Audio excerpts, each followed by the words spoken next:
Hello and welcome to Being Boss, a podcast for creative entrepreneurs. I'm Emily Thompson. And I'm Kathleen Shannon. I'm Laura Tremaine, and I'm Being Boss.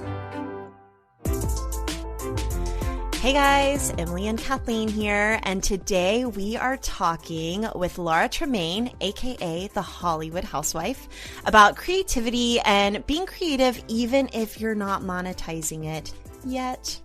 As always, you can find all the tools, books, and links we reference on the show notes at www.beingboss.club.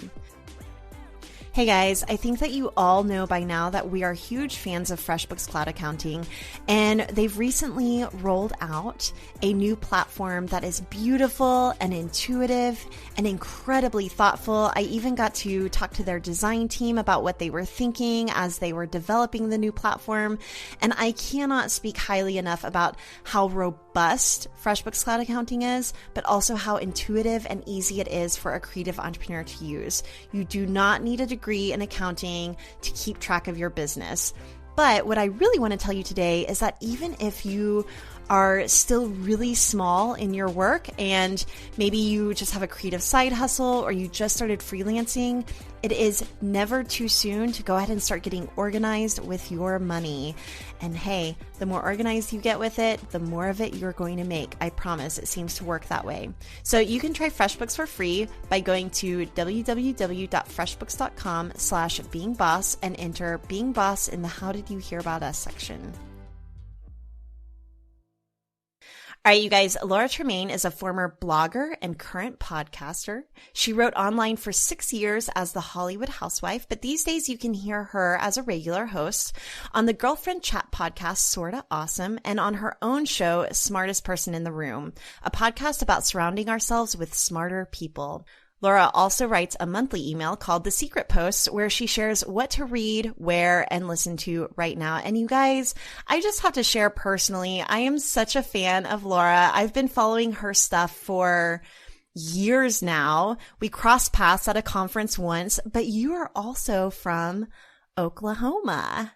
I am. In fact, I think that's how I stumbled across you online and got an immediate girl crush. But I'm an Okie through and through. So let's start there. You live in LA now. You've been known as the Hollywood Housewife. Tell us about kind of maybe even in a nutshell or however much you want to abbreviate it, a little bit of your creative career and path of moving from Oklahoma to Hollywood. Well, I grew up in a super tiny town in Oklahoma, southern Oklahoma, like just over the Texas border. And I also went to college in Oklahoma. So by the time I'd been there 19 years, I was really itching to get out and do something else. And I have a lot of love for Oklahoma. My whole family is still there. But I always knew, like, even as a little kid, like I always knew that it wasn't the place for me. Like I always felt very different. Being super creative or being kind of a different personality wasn't exactly smiled upon all the time. And so I really knew that I wanted to do something else. So after college, it was almost like a coin toss, like New York or LA. And I just was too intimidated to do New York City. And so I moved to Los Angeles, sight unseen. I had never been here. And I didn't know anybody. And I didn't have a job. Wait, and what did you go to college for? I went to OU and my degree is in letters, which is like a broad liberal arts I know degree. about that. I always tell people my degree is in colors whenever they tell me their degree is in letters because I was an art major. Yep. Okay, so you were in letters and you were just moving out to LA. Like what? What's going through your mind whenever you're like just packing up that suitcase, or were your parents freaking out? Right. That takes some beautiful lady balls, like legit. I love it. You guys, it was so stupid now that I look back. But at the time, it seemed like no other option. I'd studied abroad in England, which studying abroad in England is not like that different of a cultural experience from America. But it was the only sort of out of the country experience I had had. And it changed my life. It just made me feel like, oh, the world is so much bigger than this little tiny area I've been occupying. And I need to do something else. If I could have gone back to England, I would have, but it's just too expensive when you're, 20 or whatever to do that. So I was like, I'm going to stay in America and I'm going to go to where like things are happening. And it ended up being Los Angeles. I mean, I wanted to be a writer. I'd always sort of been fascinated by Hollywood because who isn't when they're young? It's like there's a lot of allure to Los Angeles. And when you get here, everybody is a transplant. Like, so many people move to Los Angeles to make their dreams come true. It's not like I was having all these original thoughts about that. But I did it. I literally graduated in May and packed up and moved in August. I went through a terrible breakup. I think this was part of it, actually. Not even actually. This is a huge part of it. I had a terrible breakup the spring of my senior year of college. Like one of those like heartbreaking, lay in bed for days, like, what am I doing with the rest of my life kind of breakup. And so moving across the country was extra appealing then. Like, I'm going to start over. I'm going to start fresh. I'm going to do this bold, crazy thing. And everyone's going to see how crazy I am. There was like a lot of motivations to why I wanted to move. But the breakup was huge. Getting out of Oklahoma was huge. And so I just did it.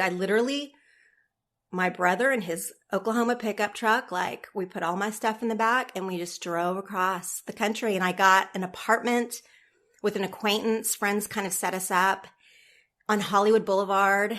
There was palm trees everywhere. Like I thought I had made it. I had no job. I did not make it. I had not made anything. But just the move was huge. So when I got here, a few things happened right away. I moved in August and it was 2001. So when September 11th happened and I had only been here probably 3 weeks and I still didn't have a job or anything. And that made the whole world stop and think, what are we doing? What's important right now?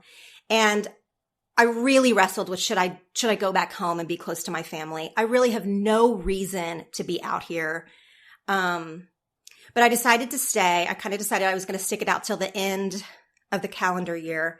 And in late October, I got my first job as a production assistant on a Tom Green special for MTV. And that was a thing that sort of changed my life. It was only like a 4-week gig. It was not a big deal. Production assistant is like the lowest of the low, like, can I get you coffee, sir, type of job. I had no experience in production or entertainment or anything. The show didn't even shoot in Los Angeles. I never met Tom Green. Like, it was like a really small project. But the executive producer of that show was starting a movie in January. And he asked if I wanted to come work on this major motion picture he was making for Paramount. Wait, and what was that movie? Can you say? That movie was Jackass, the movie. Okay. So I said yes to the producer before I even asked what the project was. Like, all I heard was movie, Paramount, like, I'm in, I'm ready. And then when I found out it was Jackass the movie, I was horrified. I was like, because it had already been a TV show.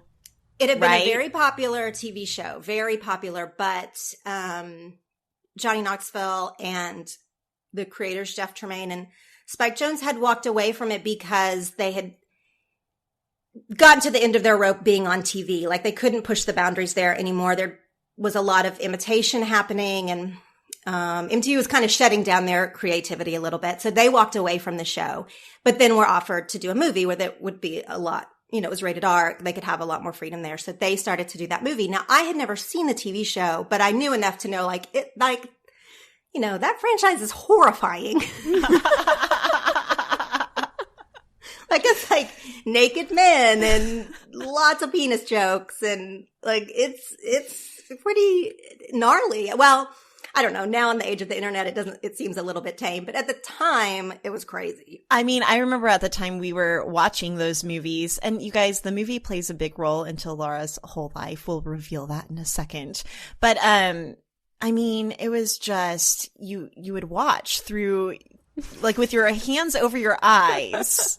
And just kind of hoping your mom through. did not come within a mile of you. At least that was me. Like, afraid that someone was going to hear what you were watching. And then everyone's like eating huge handfuls of wasabi and stapling dollar bills to each other because they saw it on Jackass.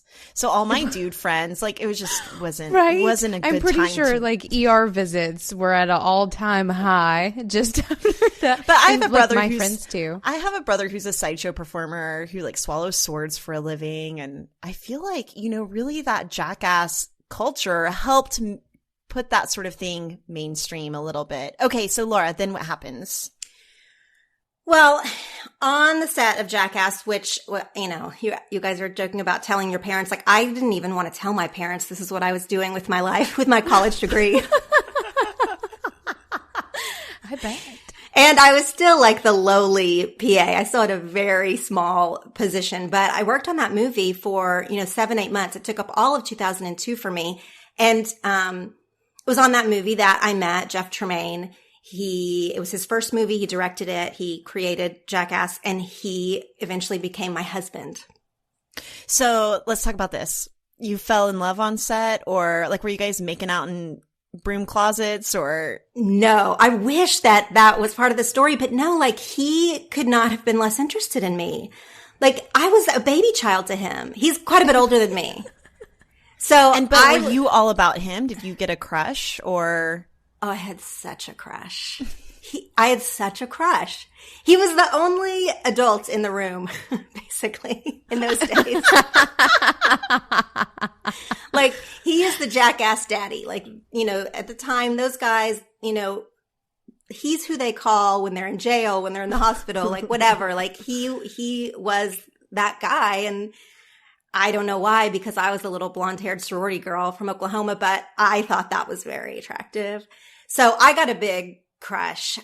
He literally didn't even know my name for months. So it was not mutual. But after we finished that movie, he went on and did another show for MTV called Wild Boys that a lot of the crew went and worked on. So he and I developed a friendship and a rapport. And years after that first movie, eventually we fell in love and decided to get married.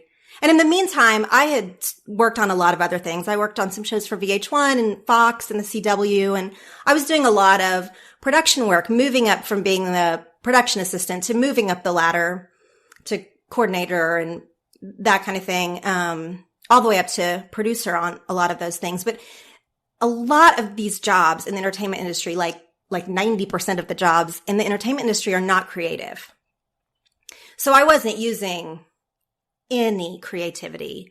There's a lot of paperwork. There's a lot of organization and logistics, and you can take a creative path, of course, but the path that I fell into and kept getting jobs and especially as entertainment at that time started to move towards so much more reality. This was like the explosion of reality TV. So reality TV is not the same kind of creative muscle as scripted TV. So all of the jobs were on the production side. Did you start to see a vision, though, for yourself? Like, okay, how can I work this system? What am I going to become? I mean, did you start seeing yourself as a creative in the industry, or were you thinking, I need to find something else? Like, what was kind of going through your head at this point? I was thinking I need to find something else. Because even I wanted to be a writer. Like, that was my dream. I wanted to write words and I realized after being out here that I didn't necessarily want to be a screenwriter. I definitely didn't want to write for TV. By the time I'd been here several years, that's not even where my path was leading career-wise. Like, I would have had to go back and start over if I wanted to end up in a writer's room, like start over financially, start over with all my connections. Like, that's just not the networks and the producers I were working for. They were all going towards reality. There weren't writers' rooms on those shows. A lot of the most creative people in Hollywood during this time period were out of work. There was even the writer's strike. I mean, it was a changing time in the entertainment industry in the early 2000s. And so it was not for me. I felt like I needed to do something else. I was being really zapped, not as a complaint, but just like as a fact. Production is long hours. They're like 12, 16-hour days for like these reality shows I was working on that were so stupid. Like, I didn't even like them. I was like, it's not like you're a fan of The Bachelor working on The Bachelor. No, I was not working on anything as cool as The Bachelor. I don't even watch The Bachelor, but like the quality, the caliber of work I was doing was not even Bachelor level, if that tells you. What did your parents think you were doing? I think they were super happy Porn. I could pay my rent. I'm just kidding. No. Oh, good. No, it pays, like I was making a decent salary compared to, some of my friends that I graduated college with and whatever who had gone on to do normal type jobs. Like salary wise, I was, proud of kind of where I was, which is what made it like hard to think about starting over on the creative side where there weren't very many jobs.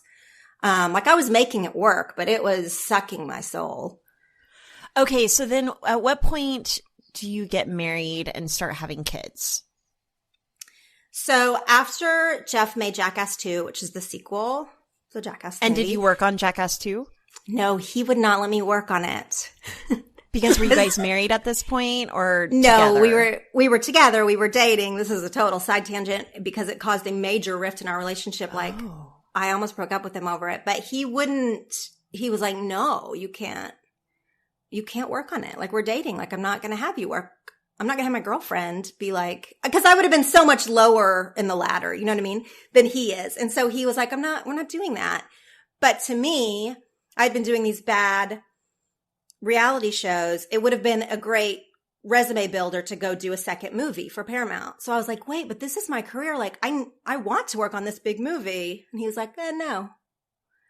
So that was like a big, we survived it. You survived it and you went on to get married. We survived it. He proposed, we got married, and his career was really taking off at the time. He had not always been a director. He was a magazine editor and he's an artsy guy. So he'd kind of fallen into being a director. And at this point, his career was kind of going crazy. He had multiple TV shows and he does documentaries and commercials and he does a lot of things. And we realized that when we were going to get married and we wanted to start a family, that we both couldn't keep working in production. Like it literally would just not work. And I was already complaining about being in production. So it was obvious that I was the one who would step back and kind of be the one at home because his career is always going to be unpredictable. And if you're going to have kids, of course, like you have to have like a steady something. Right.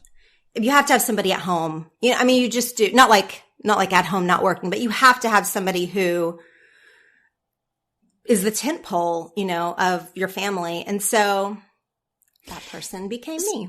Well, and I think that that's kind of normal in a lot of families where one person might be working a whole lot and another person chooses to stay at home. But to the extent of being a producer in Hollywood, which is probably something in your circles is kind of normal or that, people understand what it's like. I think that a lot of our listeners might be like, wait, now what? They might not understand the extent that Jeff might be away. And so kind of in the span of a year, if he's making a movie like Bad Grandpa or Jackass, what is your typical kind of schedule? Like, what does your life look like? Is he around a lot or is it he's coming home after the kids are in bed? Like, what does it look like?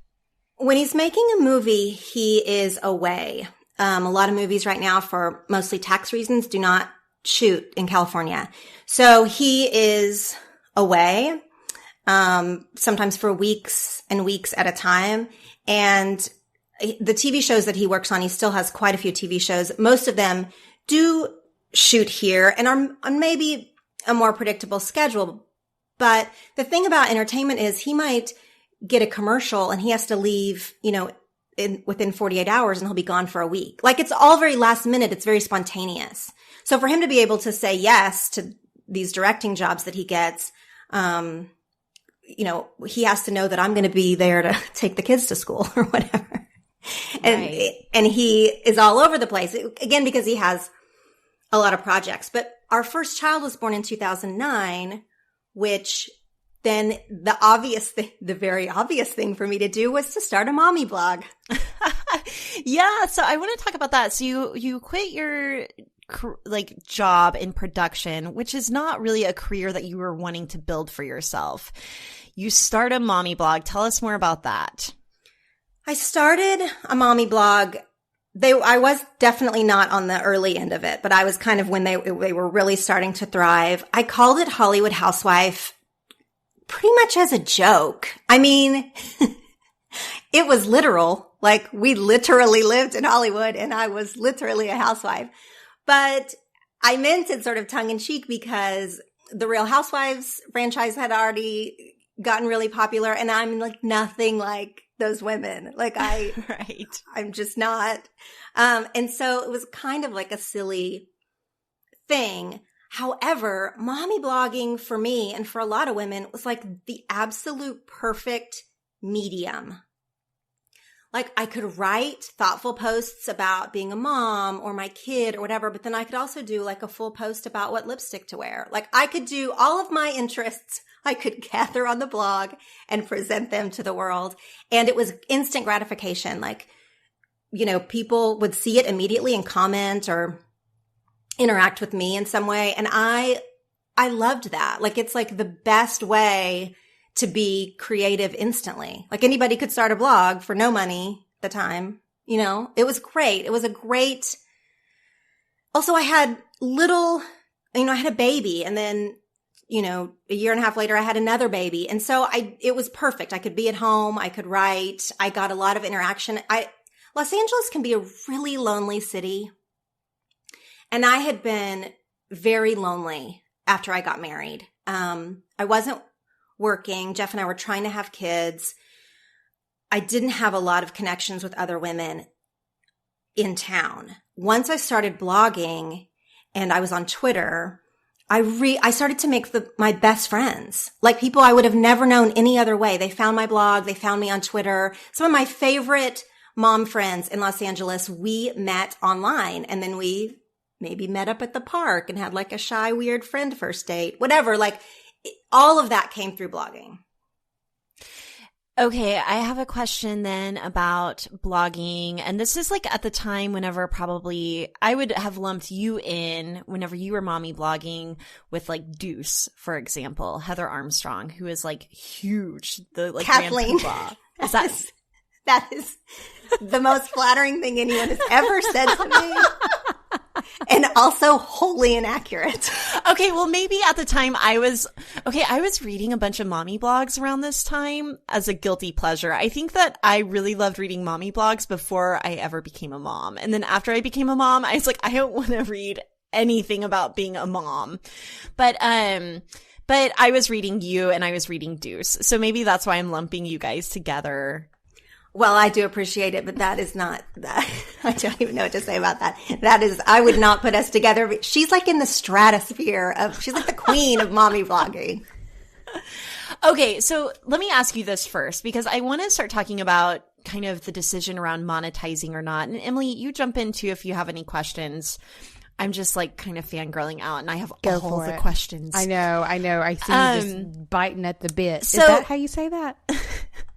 Chomping at the bit. See, I'm not a good Oklahoma girl. Sorry, guys. We are the worst with the phrases over here. And we're always using them, even though we're terrible at them. So you were writing regularly online for 6 years. And I want to talk about creating content and shifting from blogging to podcasting, which you're doing a lot of now. And you are still writing, but you had decided that you wanted to be a writer. You're writing on the blog. Did you ever think... It's a two-part question.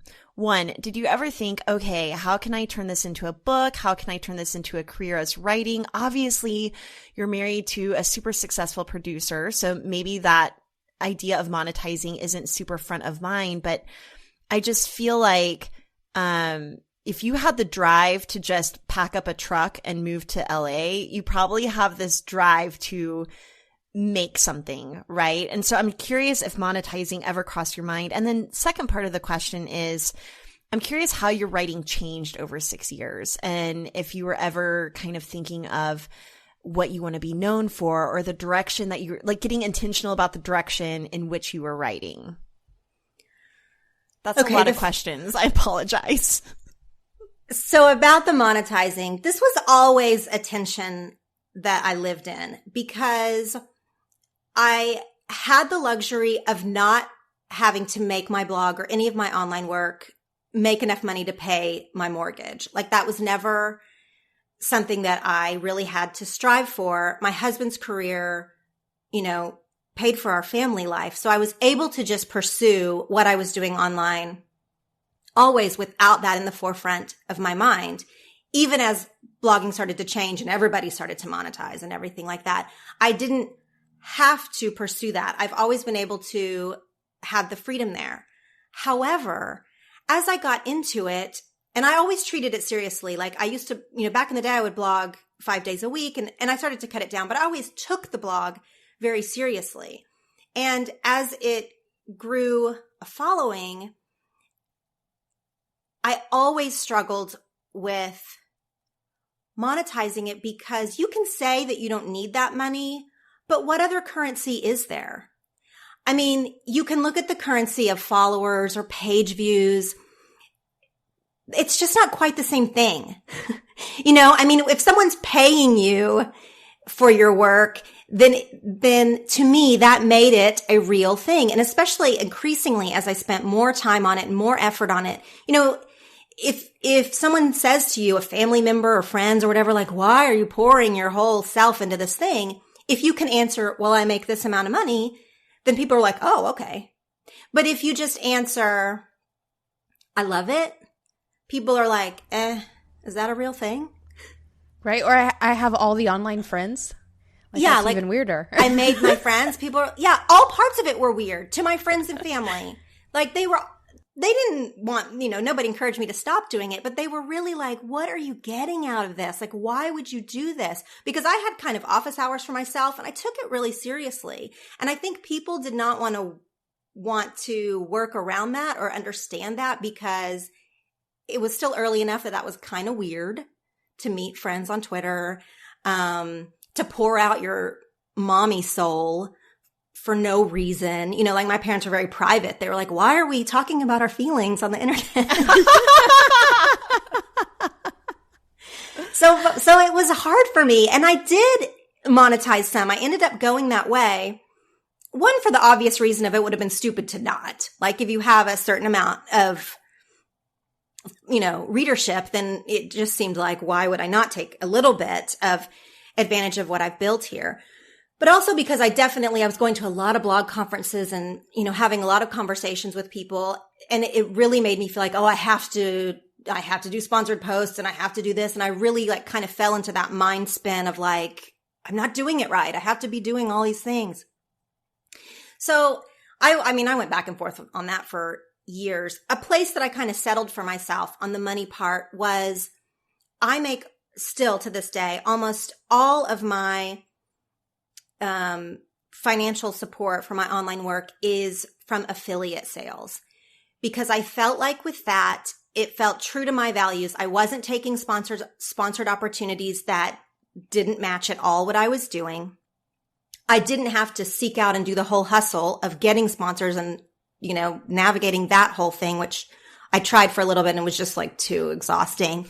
With affiliate marketing, with affiliate sales, for me, I was just sharing the things I would have shared anyway. My favorite clothes, beauty products, books. I do a lot of book talk.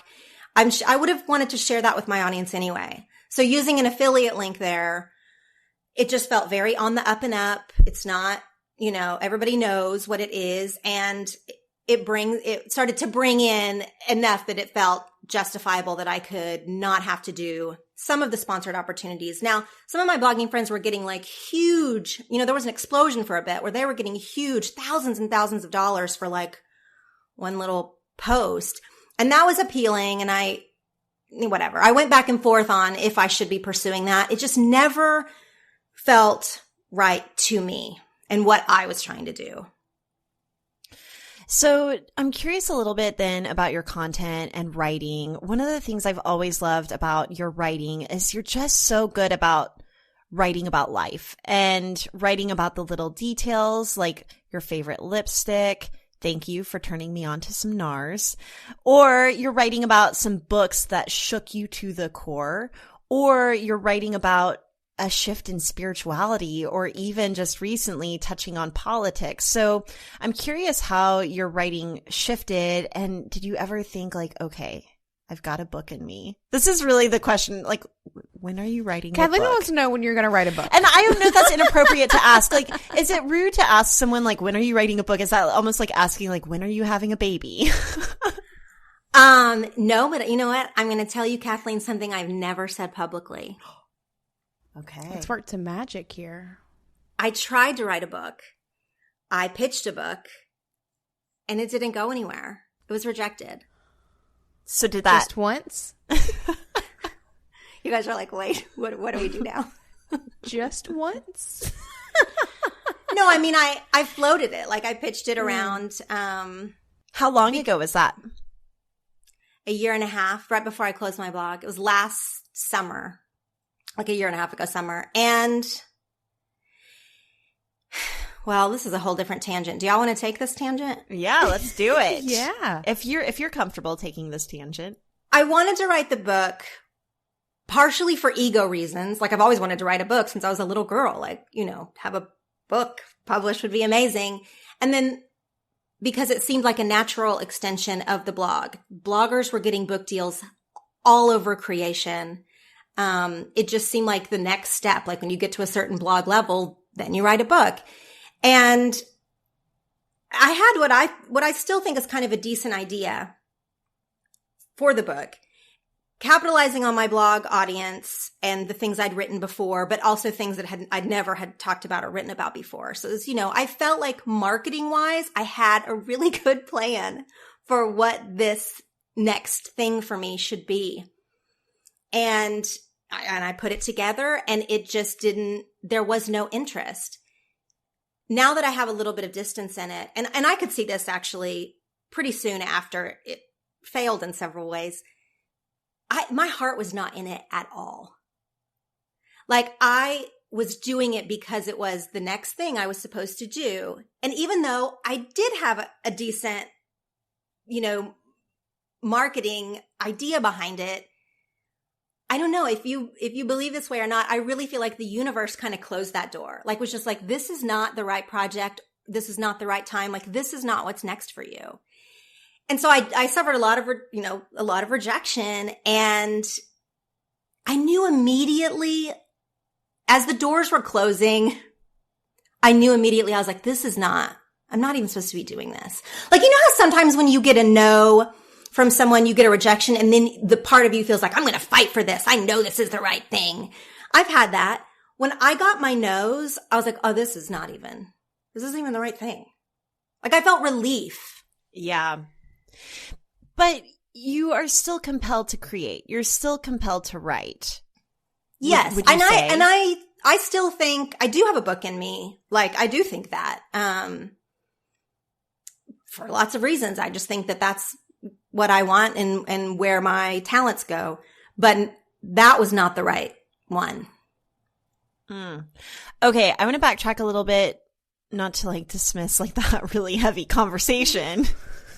Is that too much? Should we cut that whole thing out? No, it's not too much at all. I think it's really interesting because every time I read anything you write, I'm like, I think it's also because you're such a fan of reading, because you read so many books. I always think, Laura's got a book in her.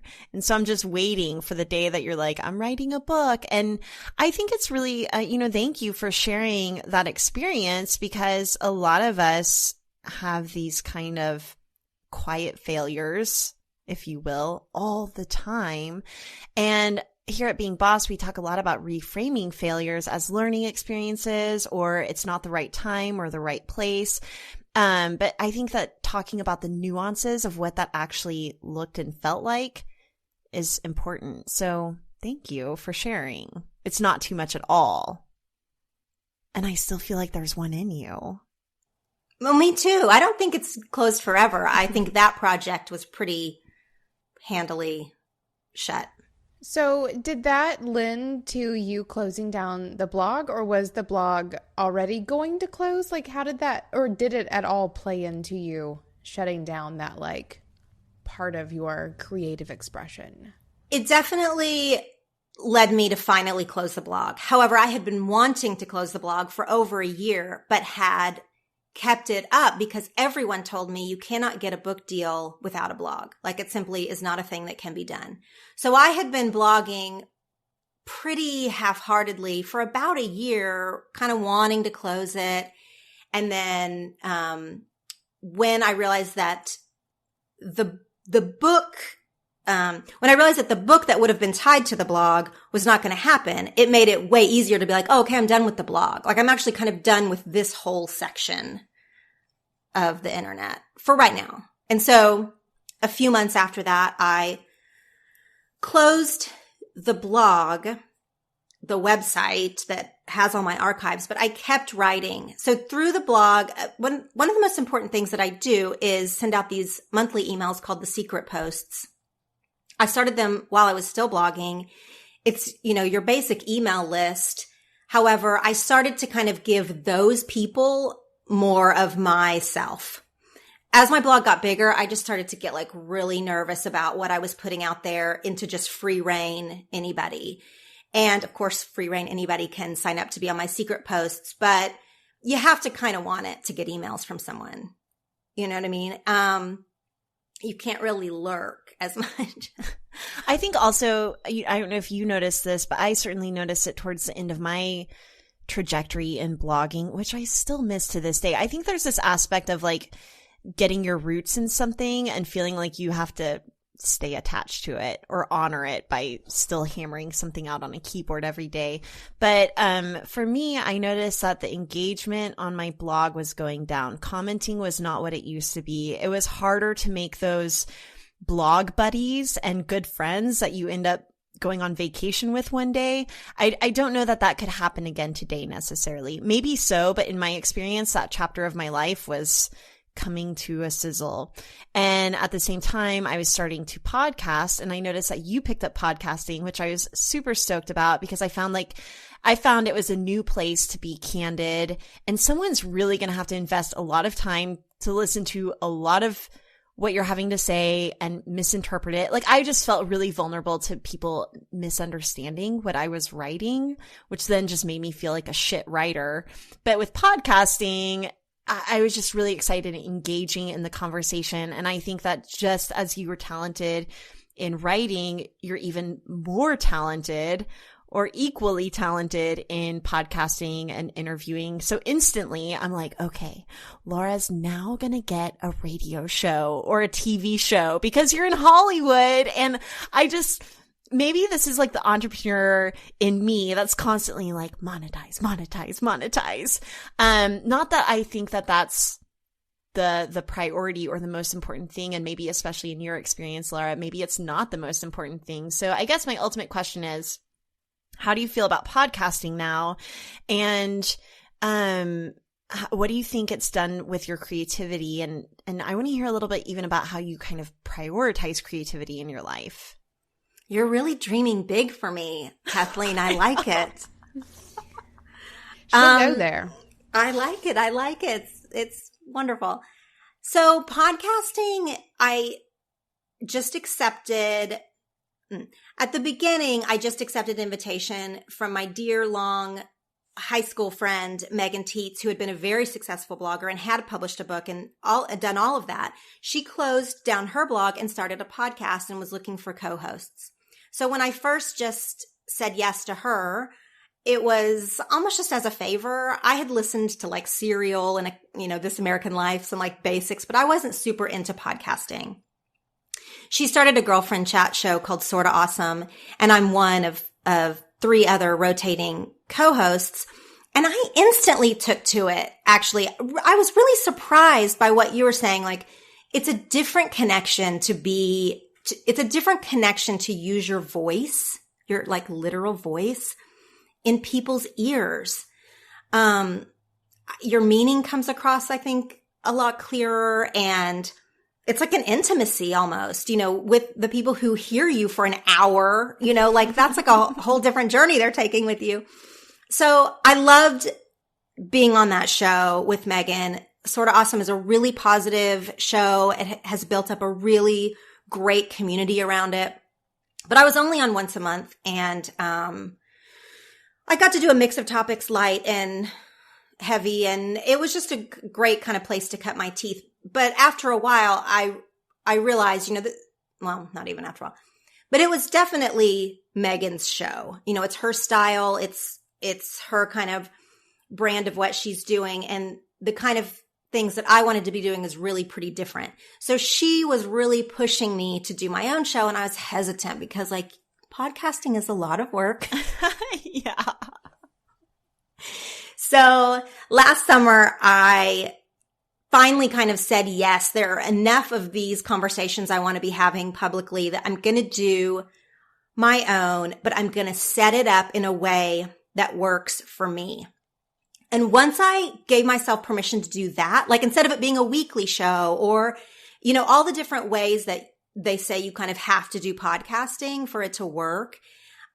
When I was I'm not going to do any of that actually, then my creativity kind of exploded because I was oh, I don't have to follow these rules. It's still a baby enough medium that we can try all kinds of different things. So in the summer of 2016, I launched my show, which is called Smartest Person in the Room. And it's built on the idea that we should all be seeking people who are smarter than ourselves and sitting down next to them and talking. As opposed to the internet, I feel has made everybody feel that they're the smart person in the room. And you have to prove it. Right. And you have to really tell everybody that all the time with your words. So I was I can openly acknowledge I am not the smartest person in the room, but I know who is. And I want to sit with them. And so one of the ways that I set it up for myself in terms of podcasting is I'm going to do series. So I'm going to do one topic and I'm going to do however many episodes on that one topic.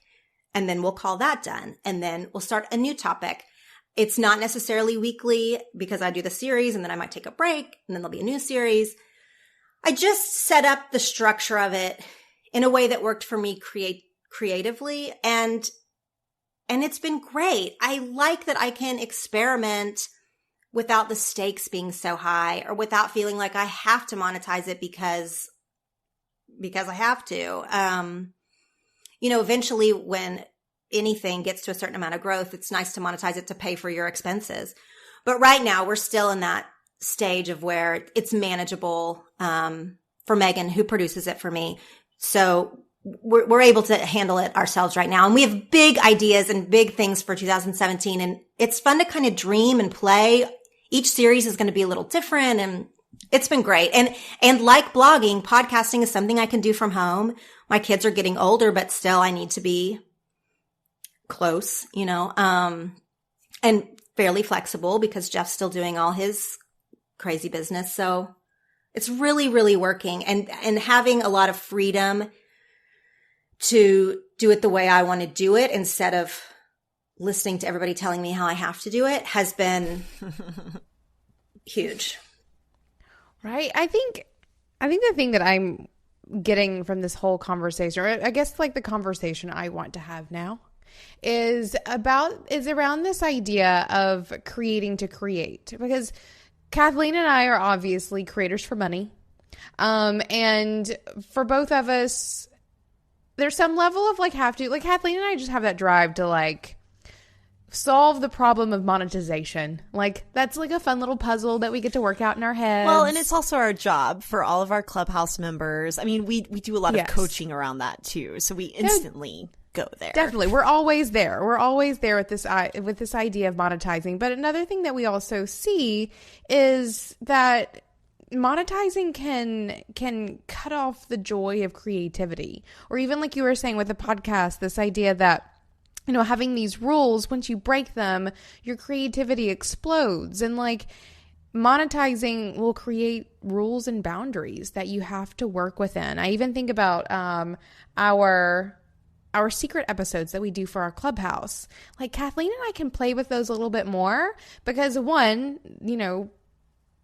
tens of thousands of people aren't downloading them. We don't have 2 million people downloading it. Right. But also no one's sponsoring them. So we don't have to, and not that we really think about what we say anyway, obviously.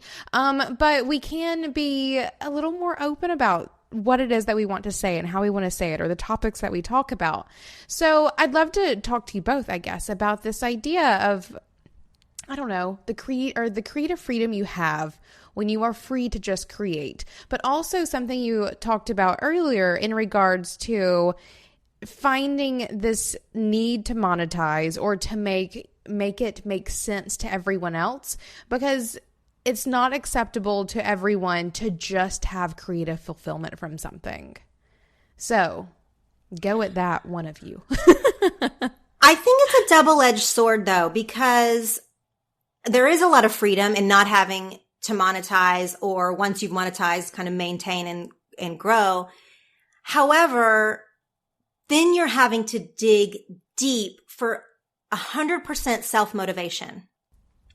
Like the thing about, and that is hard to do. I mean, I feel like you've been so prolific, and that's what's impressed me so much, is that you've been so prolific and so dedicated to your creative expression without having that kind of motivator of meeting a deadline or making a buck, which is huge. That motivates the shit out of me. I mean, think about even like, I think of a lot of graphic designers who want to boost their portfolio. So they're like, I'm going to make up this like dream client in my head, and I'm going to create an entire brand for them.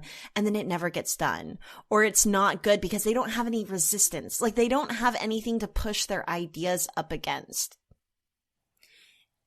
I do think that sometimes I wish I had a deadline or a big money motivator, because sometimes it is hard. But I will say, even from the earliest days of my blog, I've always treated it like a job, for better or worse. Like I used to be like, this is my job. And for, you know, it would have been a part-time job or something, but like for this many hours a day, I'm going to write or create, or even, you know, return emails in a professional manner, like for people who are reaching out, because it is hard to self-motivate, especially when you're tired and you have little kids. And I will say, because I said earlier that what other currency is there? A huge thing that came out of my blog that was not money, that did kind of become a motivator, was I got a lot of opportunities to travel the world. So through my blog, I went to Sri Lanka and Haiti and Israel, and some really amazing, life-shifting trips, and made relationships with, you know, girlfriends that were also really life-shifting. When you're in it, sometimes you're like, well, that's not the same thing as money.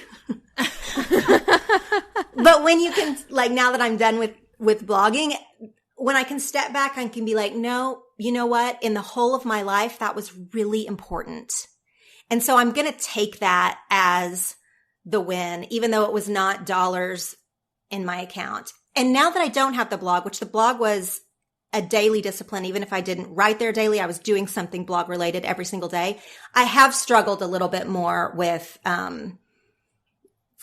finding the well of creativity. And even with Smartest Person in the Room, by not having it be weekly, we got a little loosey-goosey. I got sick at the end of last year and we kind of trailed off. So, and that's not great. Like, I don't think that's great for that brand. So, you know what I mean? Like, there's definitely pitfalls too. If you're not answering to anybody, really, it's easy to get lazy. Oh, this like empowers me to pick up so many, or at least one.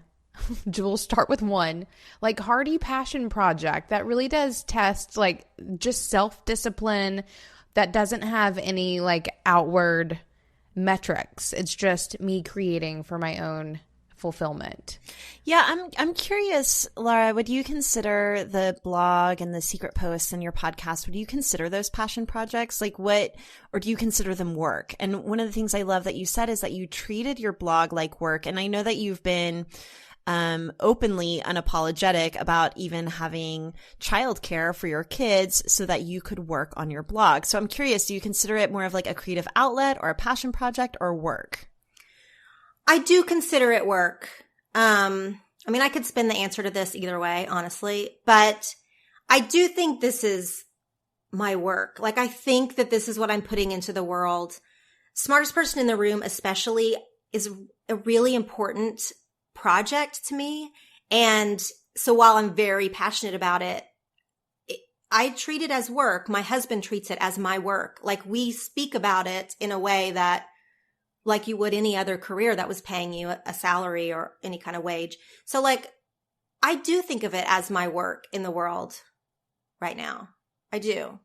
And it's so good, you guys. Smartest Person in the Room is so good. So you interviewed a writer for Pixar.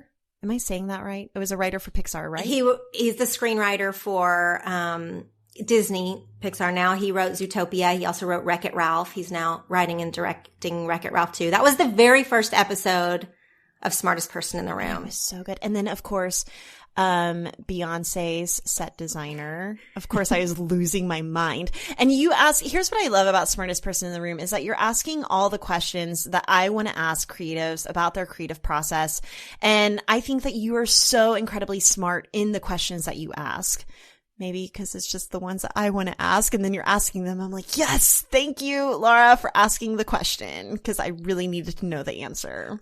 Well, thank you. A theme that has come through a lot with Smartest Person in the Room with the people that I'm interviewing and just the conversations that we're having is that the smartest person in the room is maybe not who you think it is. So like one of the people that I interviewed was a celebrity bodyguard and he has guarded some of the A-list people. And when you hear him talk about the work of that, of guarding a celebrity, which you would not really think like this big guy would be the smartest person in the room. You're just like, oh my gosh, I maybe don't give everyone enough credit. Or maybe the smartest person in the room is the quietest person in the room. You don't always know, you know? I love learning that about people. Like, wow, like who would have thought? It's not the CEO, it's this person. Totally. The bodyguard episode was really interesting too. And just even some of his insights that maybe he takes for granted were so good. Like that it's his job to just make someone comfortable. Not even necessarily to protect their body, but to make sure that they're at ease going out to eat at the restaurant that they want to eat at. So I really love the work that you're putting out there. I love how dedicated it feels like you are to your creativity and living a creative life without the pressure of monetizing. And I know that you're in a unique situation and, a unique situation of having a husband who's a big time Hollywood producer, right? But I think that a lot of us who work do rely on the partnerships and even just relationships that we have with our spouses, our parents, to really support us in our creative endeavors and what we're doing. But I'm curious, does Jeff follow your work? Does he support your work in the same way that you support his? And we don't even have to go there. It might be a boring question.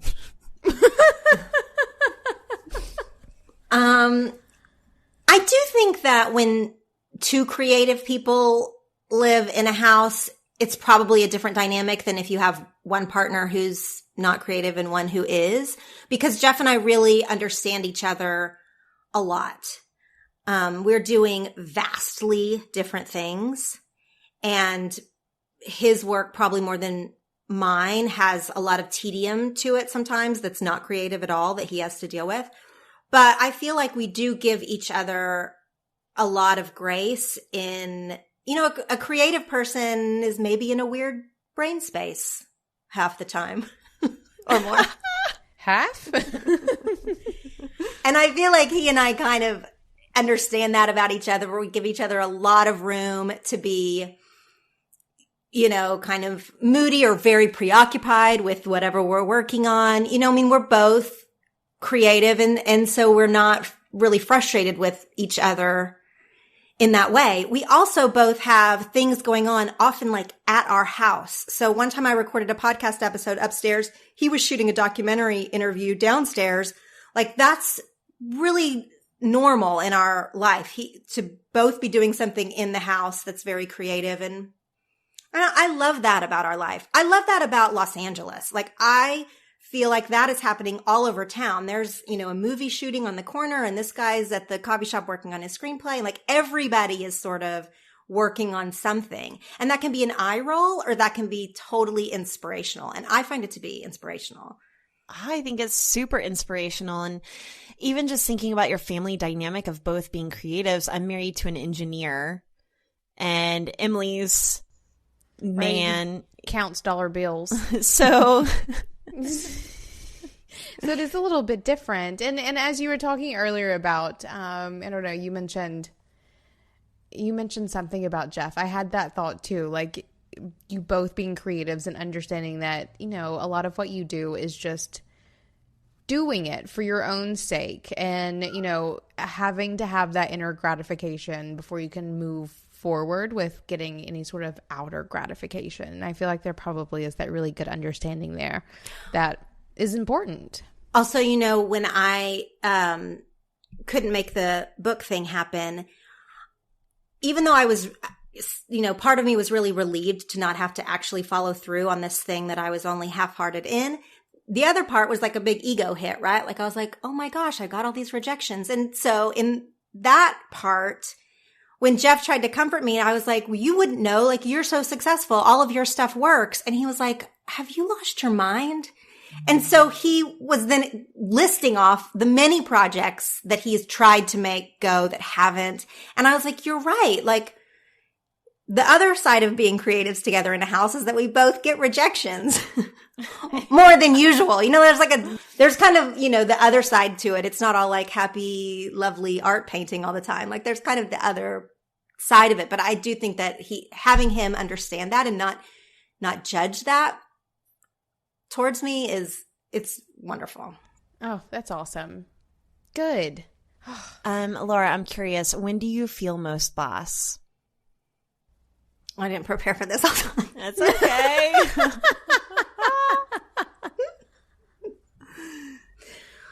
When do I feel most boss? I